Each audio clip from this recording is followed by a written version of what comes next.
안녕하세요. 오늘은 최근 미국 조지아주에서 있었던 아주 충격적인 사건이죠. 한국인 근로자 수백 명이 체포된 그 사태, 이걸 좀 깊게 파헤쳐 보려고 합니다. 네, 뉴스 보도도 많았고 전문가 분석 영상들도 있었는데 이걸 통해서 사건 전말, 또 그 배경은 뭔지, 앞으로 영향은 어떨지 좀 자세히 들여다보는 시간을 갖겠습니다. 이게 지난주였죠? 네, 맞습니다. 미국 조지아주에 지금 LG 에너지 솔루션하고 현대자동차가 합작 배터리 공장을 짓고 있는데 여기에 그 미국 이민세관 단속국 IC라고 하죠. 네, IC. 요원들이 갑자기 들이닥친 겁니다. 그래서 현장 근로자 475명을 체포했는데 이 중에 300명 이상이 한국 국적자였다는 거예요. 네, 상당수가 한국인이었죠.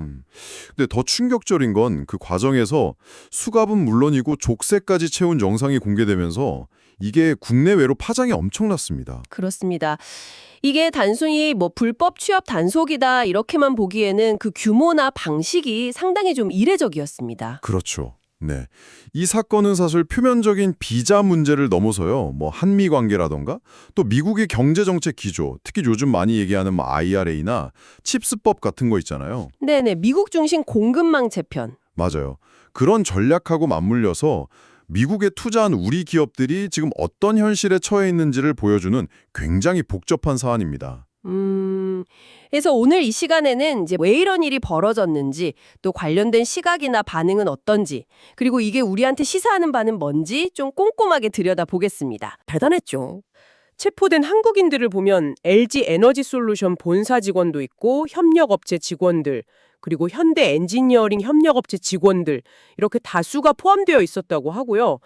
당시 상황이 얼마나 급박했는지 일부 근로자들은 단속 피해서 숨고 심지어는 공정 부지 안에 있는 하수구로 뛰어들었다. 이런 보도까지 나왔어요. 네, 굉장히 좀 혼란스러웠던 상황으로 보입니다. 그래서 LG 에너지 솔루션 같은 경우는 즉각 미국 출장 중인 직원들한테 귀국해라 아니면 대기해라 이런 명령 내리고 꼭 필요한 회의 아니면 미국 출장 다 중단시키고 비상 대응에 나섰다고 하죠. 그렇죠. LG 엔솔 관련 인력만 해도 본사 포함해서 거의 290명, 현대 엔지니어링 협력사 직원도 한 60명 정도 됐다고 하니까요. 그 충격이 정말 컸을 겁니다. 네. 근데 이 체포된 분들 대부분 비자를 보니까 단기 방문 비자, B1, B2라고 하는 거 아니면 비자 면제 프로그램, 에스타 이걸로 미국에 들어간 상태였어요. 아, 그 여행 비자 같은 거 말씀이시죠? 네, 맞습니다. 아시다시피 이 비자나 에스타 허가로 원칙적으로 미국 안에서 돈 받고 일하는 거, 그러니까 취업 활동이 안 되거든요. 그렇죠. 하지만 그동안 공장 짓거나 설비 들여놓거나 할 때 단기 프로젝트 지원 때문에 이런 방식으로 인력이 들어가는 경우가 뭐랄까 약간 관행처럼 있었던 것도 사실이에요. 암묵적인 이민구치소에 구금됐는데 갑자기 수백 명이 몰리니까요. 그 포크스톤 같은 큰 구치소도 아마 과밀 수용 문제가 생겼을 가능성이 큽니다. 환경이 아주 열악했을 걸로 그렇게 짐작이 됩니다. 아니 근데 수백 명을 그것도 족쇄까지 채워서 연행했다는 게 참 너무 충격적인데요. 이게 단순히 비자 규정 어겼다고 이렇게까지 할 일인가 싶기도 하고요. 다른 배경이 좀 있었던 거 아닐까요? 직접적인 계기 같은 것도 있다면서요. 네, 일단 표면적으로는 그 지역 공화당 정치인 중에 토리 브레넘이라는 사람이 있어요. 이 사람이 제보를 했다고 주장을 합니다. 아, 제보자. 네, 본인이 직접 노조원들이나 전직 직원들 인터뷰해서 이민당국에 신고를 했고 이번 단속은 자기 덕분이다 이렇게 소셜미디어에 올리기도 했어요. 내가 제일 큰 공헌자다 이런 식으로 자랑까지 했죠. 허허. 근데 그러고 나서 후폭풍도 엄청났다고 합니다. 지역사회에서는 한국 기업들 다 떠나면 당신 책임질 거냐? 수십억 달러짜리 계약 망쳤다. 이런 비난이랑 협박성 문자까지 받았다고 하고요. 아, 그랬군요. 그러니까 이 정치인은 막 총 들고 있는 사진 올리면서 맞대응하고 그런 모습도 보였죠. 근데 제보가 있었다고 쳐도 단속 방식이나 규모를 보면 이게 단순히 그 정치인 한 명 제보 때문만은 아닌 것 같다는 생각이 드는데요. 좀 더 구조적인 원인이 있을 것 같아요. 특히 미국 정책 변화랑 관련이 깊다 이런 분석이 많더라고요. 정확합니다. 그게 핵심이죠. 근본적으로는 미국의 제조업 부활 정책, 리쇼어링이다, 프렌드쇼어링이다 하는 그 전략하고 관련이 깊습니다. 네. 바이든 행정부가 밀어붙인 IRA, 인플레이션 감축법이나 칩스법, 반도체법 같은 정책들이 다 그런 거잖아요. 미국 안에 공장 지으라고 막대한 보조금 줄 테니까. 그래서 한국 기업들 포함해서 외국 기업들이 미국에 엄청나게 투자를 했어요. 그렇죠. 투자 규모가 확 늘었죠. 네, 실제로 한국 대미 직접 투자가 2020년에 한 147억 달러였는데 2023년에는 280억 달러로 거의 뭐 2배 가까이 급증했습니다. 와. 근데 문제는 여기서부터 시작돼요. 미국 정부는 공장 지어라 하고 막 유인하는데 정작 그 공장 짓고 돌리는 데 필요한 숙련된 기술 인력을 합법적으로 데려오기가 너무 어렵다는 거죠. 아. 이게 바로 정책의 모순 같은 겁니다. 예를 들어서 정식 취업 비자인 H-1B 비자 있잖아요. 전문직 취업 비자. 네, 그거 받기 어렵다고들 하죠. 네, 이게 1년에 전 세계 대상으로 쿼터가 딱 8만 5천 개밖에 안 돼요. 그것도 추천 방식이라 1년 전부터 준비해도 그냥 떨어질 수 있어요. 경쟁률도 엄청나고요. 아, 그냥 운에 맡겨야 되는 거군요. 그렇죠. 필요한 시기에 필요한 만큼 인력을 확보할 수 있다는 보장이 전혀 없는 겁니다. 뭐 인기 콘서트 티켓팅하는 거랑 비슷하다고 봐야죠. 게다가 트럼프 행정부 때는 실제 비자 내주는 건수 자체를 줄이기도 했었고요. 그럼 대기업들은 주재원 비자 같은 다른 방법도 있지 않나요? L1 주재원 비자라는 게 있긴 합니다. 본사 직원을 미국 지사로 보내는 비자인데요. 이것도 발급받는데 보통 2~3달 걸리고 비용도 수천 달러 들어요. 아, 시간과 비용이. 그래요. 아, 협력업체들은 못 쓰는군요. 그렇죠. 대부분 협력업체들이 미국에 따로 지사를 두고 있진 않거든요. 이번에 체포된 인력 중에 협력업체 직원들이 왜 그렇게 많았는지 그 이유가 바로 여기에 있는 겁니다. 그렇군요. 그럼 방법이 마땅치 않았겠네요. 네. 결국 이런 상황들이 다 겹치면서 시간 아끼고 비용 줄이고 당장 급한 공장 건설 인력은 보내야겠고 하니까 신청하면 72시간 안에 나오고 비용도 21달러밖에 안 되는 ESTA, 이 전자여행 허가제를 뭐랄까 일종의 꼼수처럼 활용하게 된 걸로 보입니다. 편법이지만 불가피한 측면도 있었다. 네, 특히 다른 선택지가 별로 없었던 협력업체 입장에서는 좀 그런 면도 있었을 거라는 거죠. 근데 여기에 또 다른 변수가 작용합니다. 바로 트럼프 대통령의 아주 강력한 이민 정책 기조예요. 아, 트럼프 행정부. 네, 연간 100만 명 추방하겠다 이런 공약을 내세웠는데 이걸 달성하려면 하루에 평균 3,000명 가까이 추방해야 하는 계산이 나오거든요. 와, 엄청난 숫자네요. 그렇죠. 근데 실제 불법 이민자들은 단속하면 막 격렬하게 저항하는 경우도 많고 단속 과정이 어렵고 위험 부담도 커요.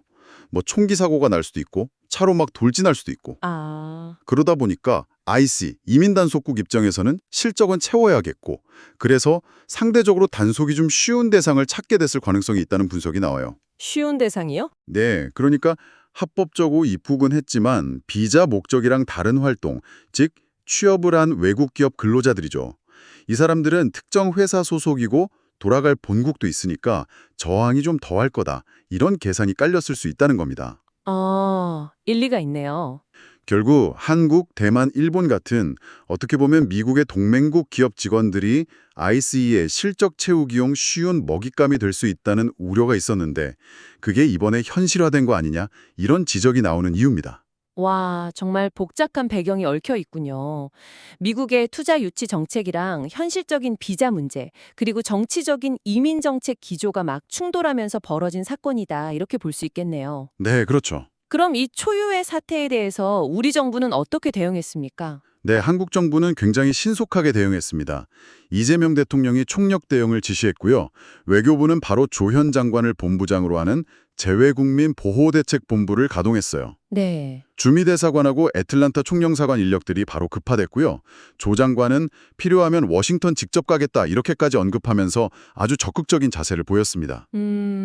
그리고 주한미국 대사들이 불러서 유감 표명하고 무엇보다 구금된 우리 국민들 빨리 석방시키고 권익 보호하는 데 초점을 맞춰서 미국 정부랑 긴밀하게 협의를 했죠. 협의 내용 중에 특히 중요했던 게 있었다고요? 네, 여기서 제일 중요했던 협상 포인트가 뭐였냐면 추방, 그러니까 디폴테이션 기록이 남지 않도록 하는 거였어요. 대신 자진 출국, 즉 벌런터리 디팔처 형식을 이끌어내는 게 중요했습니다. 아, 그게 왜 중요한 거죠? 추방 기록이 남으면 사실상 영구적으로 미국 입국이 금지될 수 있거든요. 그러면 앞으로 공장 운영에 꼭 필요한 핵심 인력들을 미국에 보낼 수가 없게 되니까 이건 정말 막대한 차질이 생기는 문제죠. 그렇군요. 정말 큰일 날 뻔했네요. 네. 다행히 미국 정부하고 협상을 잘해서 자진 출국 형식으로 귀국할 수 있게 된 걸로 그렇게 파악됩니다. 아, 다행입니다. 정부 차원의 이런 외교적 노력과는 별개로 국내 정치권에서는 이 사태를 보는 시각이 좀 많이 달랐던 것 같아요. 어떤 이야기들이 나왔나요? 여야 간의 온도차가 아주 뚜렷했습니다. 야당인 국민의힘 쪽에서는 정부가 한미 정상회담에서 700조 투자 선물 안겼는데 불과 11일 만에 이런 일이 터졌다 이러면서 외교 실패다, 굴욕 외교다 이렇게 아주 강하게 비판했어요. 아, 비판 수위가 높았군요. 네, 장동혁 대표 같은 경우는 실컷 투자해주고 뒤통수 맞은 거 아니냐 이런 국민적 분노를 언급하기도 했고요. 반면에 여당인 더불어민주당은 일단 구금 조치가 좀 부적절했다는 우려는 표하면서도 한미동맹은 중요하다. 그리고 국민 안정과 기업 보호를 위해서 초당적으로 협력하겠다. 이런 입장을 밝혔습니다. 동맹 관계를 의식한 거군요. 네, 이번 사태가 동맹관계 자체를 흔드는 문제로 번져서는 안 된다. 이걸 좀 강조한 걸로 보입니다. 그럼 미국 내 반응은 어땠을지 궁금한데요. 아까 그 공화당 정치인이 제보했다고 막 자랑했다는데 트럼프 대통령 본인은 어떤 입장이었나요? 약간 좀 애매했던 것 같은데요. 트럼프 대통령 반응은 말씀하신 대로 좀 양면적이었습니다. 한편으로는 당국이 할 일을 했다 이러면서 이민 단속 자체는 옹호하는 듯한 말을 했어요. 네. 근데 동시에 한국하고 관계는 아주 좋다 이렇게 강조하면서 미국의 배터리 전문가가 없다면 외국 인력이 들어와서 미국인을 훈련시켜야 한다 이런 말도 했거든요. 그건 또 약간 다른 뉘앙스인데요. 그렇죠. 이게 비자 문제 해결 가능성을 좀 열어두는 듯한 발언이면서 동시에 이번 단속에 대한 미국 내 비판 여론을 좀 의식한 발언 아니냐 이렇게 해석이 됩니다. 아, 미국 내에서도 비판이 있었군요. 네, 실제로 미국 주요 언론들 반응은 꽤 비판적이었습니다. 월스트리트 저널 같은 경우는 합법적인 직장을 급습하는 건 범죄 조직 소탕이랑은 달라야 한다 하면서 족쇄까지 쓴 강경한 단속 방식을 꼬집었고요. 네. 로스앤젤레스 타임스는 이런 식이면 한국이 어떻게 마음 놓고 미국에 투자하겠냐면서 합법적인 해외 투자가 위축될 수 있다. 이런 우려를 표했죠. 형제 반응은 어땠나요? 조지아주. 조지아주 현지에서는 시민단체들이 막 연대 시위도 벌였고요. 미국의 이민 관련 단체들도 이번 단속이 외국 기업 근로자들한테 공포감을 주고 지역사회를 불안하게 만들었다. 이런 비판 성명을 냈습니다. 네. 아까 말씀드린 그 제보자 토리 브레넘이라는 정치인이 지역사회에서 엄청난 비난이랑 협박에 시달렸다는 것도 이런 부정적인 여론을 보여주는 한 단면이라고 할 수 있겠죠. 결국 이제 한국인 근로자들이 자진 출국 형식으로 돌아오게 되면서 급한 불은 껐지만 이걸로 문제가 다 해결된 건 아닐 거 아니에요.